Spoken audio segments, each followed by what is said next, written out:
திருப்பாவை பாசுரம் 8.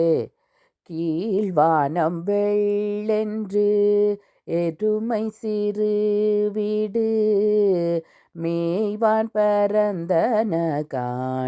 மிக்குள்ள பிள்ளைகளும் போவான் போகின்றாரை போகாமல் காத்துன்னை கூவுவான் வந்து நின்றோம் கோதுகலமுடைய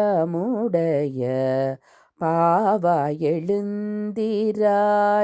பாடிப்பறை கொண்டு மாவாய் பிளந்தானை மல்லரை மாட்டிய தேவாதி தேவனை சென்று நாம் சேவித்தால் என்றாராய்ந்து அருளிலூரெம்பாவாய்.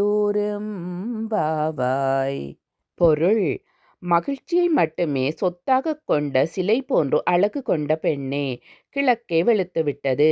எருமைகள் மேய்ச்சலுக்காக பசும்புல் மைதானங்களில் பறந்து நிற்கின்றன.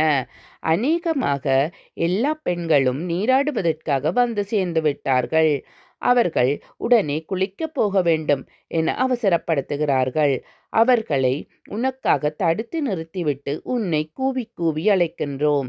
கேசி என்னும் அரக்கன் குதிரை வடிவில் வந்தபோது அதன் வாயை பிளந்து கொன்றவனும், கம்சனால் அனுப்பப்பட்ட முஷ்டிகர் உள்ளிட்ட மல்லர்களை வென்றவனும், தேவாதி தேவனுமாகிய ஸ்ரீ கிருஷ்ணனை நாம் வணங்கினால் அவன் ஆ என்று அலறிக்கொண்டு நமக்கு அருள் தருவான்.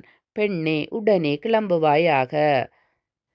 திவ்ய தேசமான சின்ன காஞ்சிபுரம் வரதராஜ பெருமாளை எண்ணி இப்பாடலை ஆண்டாள் பாடுகின்றாள். தேவாதி தேவன் என்று இங்குள்ள பெருமாளை குறிப்பிடுவர். கண்ணனின் வீரச்செயல்கள் இப்பாடலில் புகழப்படுகின்றன. பெண்கள் தைரியசாலிகளையே விரும்புவார்கள் என்பது இப்பாடலின் உட்கருத்து.